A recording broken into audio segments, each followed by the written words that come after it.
If you're feeling like you're spending more time on the marketing and tech side of things than on the words you're writing, it might be time to get some help. Today, I'm joined by my sweet friend, Alyssa Avant, a virtual assistant with over 18 years of experience working with Christian authors. Alicia was on the show way back when we first started, 200 episodes ago. How crazy is that? And I couldn't wait to have her back to get an up-to-date look at what a VA actually is, what they can take off your plate right now, and why hiring one doesn't have to be as complicated or expensive as you might think. And we're also flipping the conversation around for those of you who've been wondering if your own skills could turn into a little income on the side, like Becky talked about in our last episode, because becoming a VA might be easier than you think. You're in for a treat today on Book Marketing Mania, so let's get to it. Welcome, Alicia, to Book Marketing Mania. I'm so thrilled to have you back on the show today. Yeah, I was so excited when you asked me back, and I was surprised at how long it had been. I know, it's crazy, right? How time flies. And then it's just so fun to revisit and just see how things have changed, especially when working with a VA. So let's start with Alicia, for people that may not quite understand what a virtual assistant is, let's just start right there with just a brief overview. If somebody hears, hey, you ought to get a VA to help you with that, what does that mean? Yes, well, I had to prove recently that I was an actual person because so many people hear that term virtual assistant and they think that it's completely virtual, meaning that it's like a bot or Oh, something. yeah. But, I've been asked that a couple of times recently and I just laughed and I was like, no, I'm an actual real human being. But a virtual assistant is basically an assistant that works for you virtually. And that can be a really large, what I call umbrella term, because it can mean so many different things. Because most virtual assistants will specialize in one or a handful of areas Mhm. that they work on. For example, that could be based upon who they work with or the skills or services that they provide. And when I teach people to become a virtual assistant, that's one of the first things that I tell them is they need to pick a niche or like who they want to work with or an area of expertise. And so for me, for example, I work with Christian authors, speakers, and coaches to help them build and maintain their online presence. And we do that as a team through social media marketing, email marketing, content repurposing, and their website. But I have contracts with other people that I hired that consider themselves virtual assistants. For example, my bookkeeper is a virtual bookkeeper, and she went through my training to become a VA years ago, and she had the skills of bookkeeping, and so she started her business. And then, I have a friend who's a virtual assistant that all she does is help people with their podcast. And so she helps them to create show notes after the podcast and promote their podcast episodes and things like that. So those are just three examples of how different virtual assistants can be. Yeah. Yeah, that's so true. And hearing you say that, I never even thought about that because that's how I got started too, like virtual assistant in marketing, for Yeah. authors. But I was thinking, like the things we use in our personal lives, like our online banking or, I don't know, like when I log into my mortgage, I was just thinking like there's different places that you see like, oh, hey, I'm your virtual assistant. It can help you with Yeah. this. So it is that bot, but I never even thought about that people might be thinking, oh, that's what a virtual assistant is. Which But is we so came helpful. first. Yeah, yeah, we're people first always. Yeah. But I'm so glad you said that because we probably didn't talk about that as much on the last episode, is that now it's so much more important, right, to really niche down who you serve because it can be this vast, a majority of people, right? You can serve anybody, but it would Yep. really help if you niche down to who you serve or like you say, more what you do, Yes. and know that you can, get people to help you. And I was also going to point out, like what you said, you've hired people, you have a team or you've hired a bookkeeper or something. And just, thinking about that, like people think, oh my gosh, so I have to have money to hire, like a staff, quote unquote. But Right. what you're saying, there's lots of ways, right? You might have somebody that works for you on a monthly basis. You might have somebody that's Yeah. just like a one off project. Yeah. that you could hire them to do, right? So beyond some of the initial things you just said, or maybe digging into some of those categories that you do serve in, Alicia, what are you seeing or like the most requested book marketing tasks today for authors specifically that you're seeing?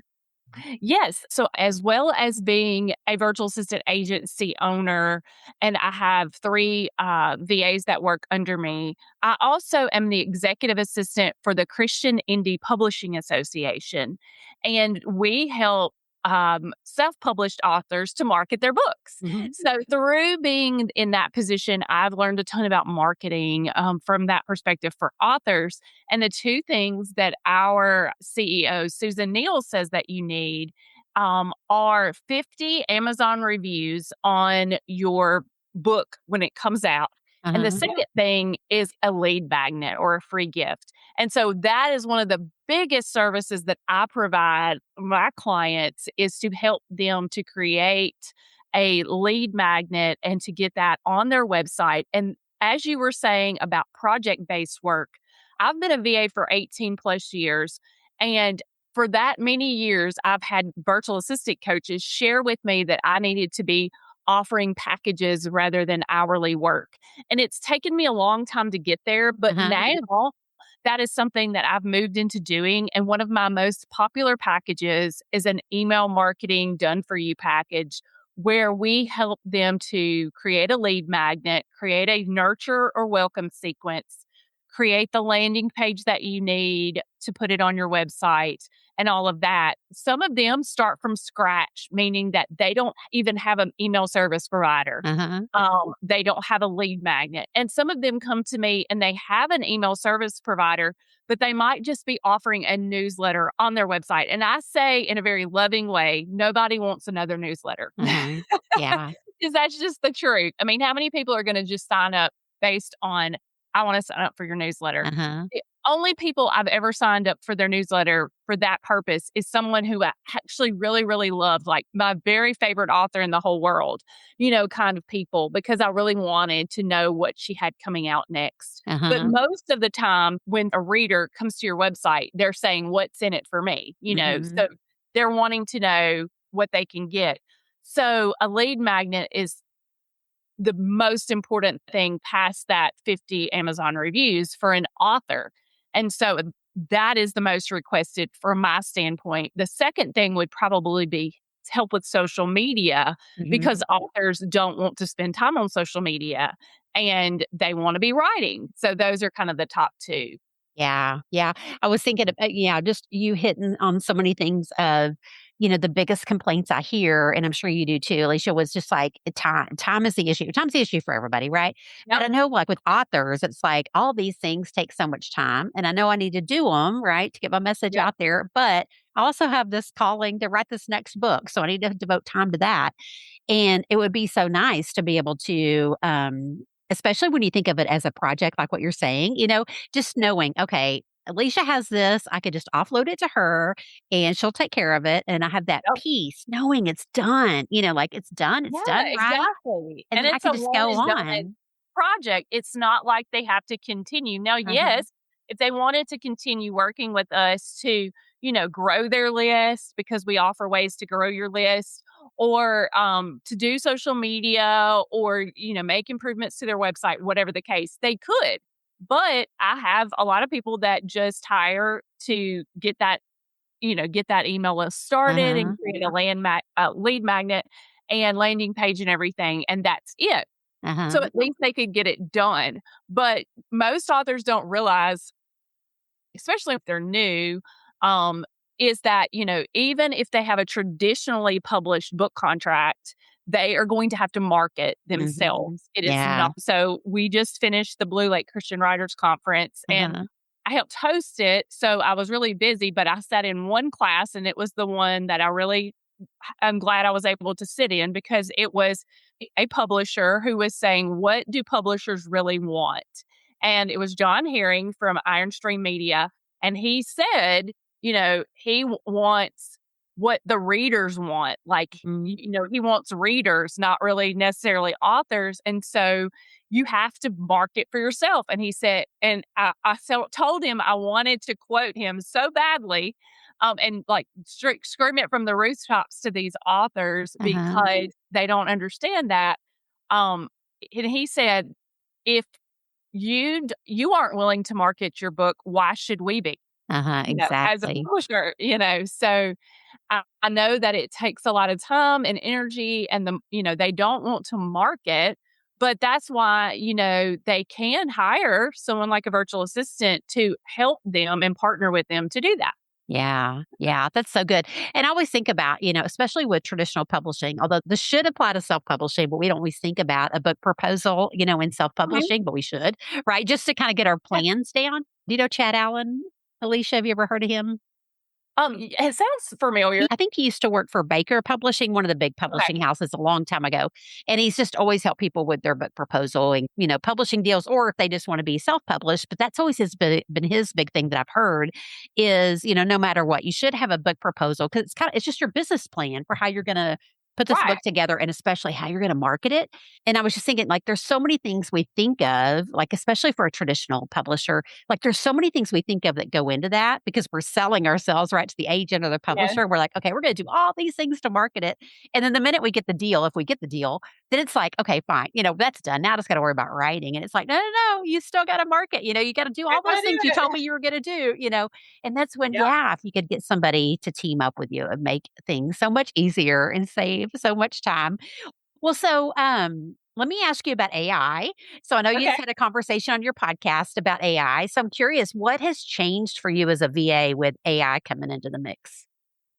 Well, it people were worried, obviously, when it first became very popular that it was going to steal your job, so to Uh-huh. speak. Yeah. But there are so many things that it cannot do, relationally, with people and coming alongside people. Yes, it can help and it can assist, and I have used it in certain ways to help Uh-huh. me brainstorm for things or to clarify or to improve upon communication that I have.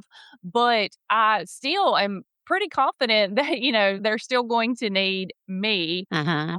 obviously. Now, and I have still not been able to utilize it to its fullest potential to automate specific tasks. That's Right. something I would Yeah. like to learn more about.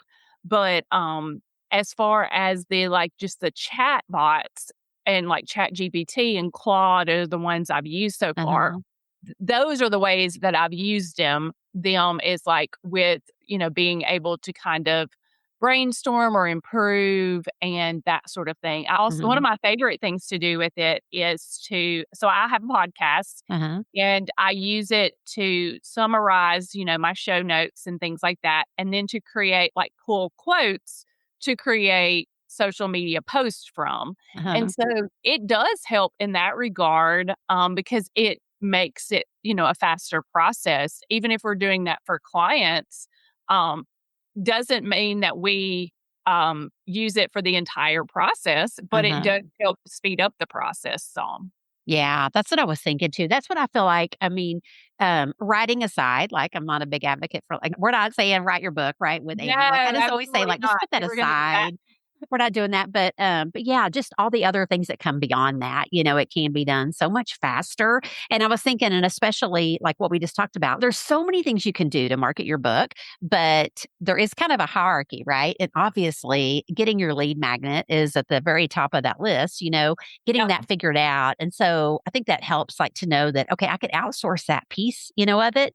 And then I can move on to these other things that are going to take more time because I've got somebody Yep. else working on the most important thing that needs to be done, or even if I think a lot of people would start kind of playing around with AI, I've done it too. I mean, I love it for a lot of reasons, like you do too.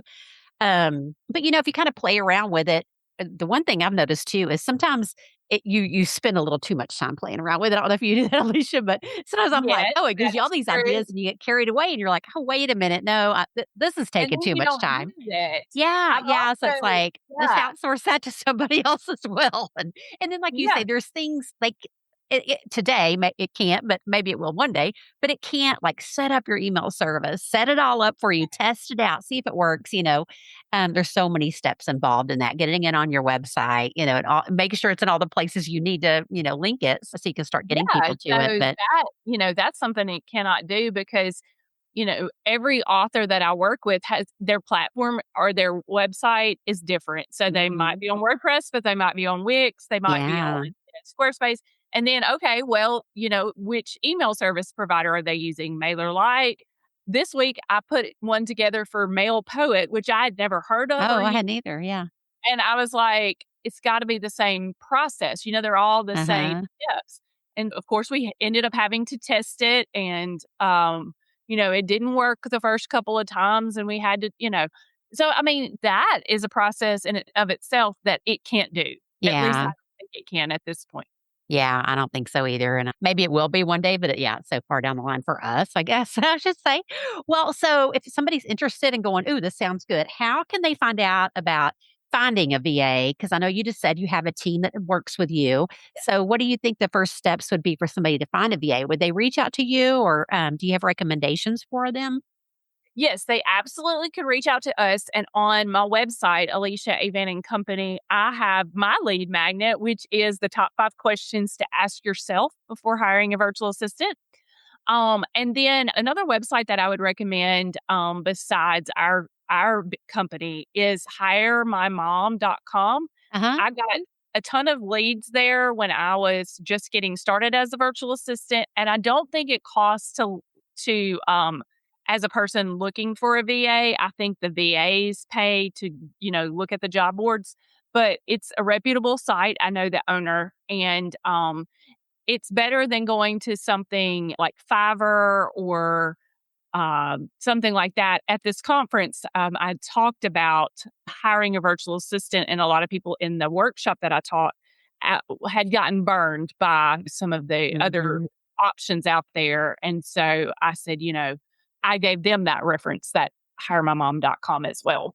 Yeah, that's great. And I think being able just to network with people, like you were saying, you're at a Christian writing conference, your Yeah. target audience is there, and they probably Yeah. have recommendations, like just your fellow authors and, Yeah. podcasters and just people in the industry that you know and trust, Right. and can share ideas with you.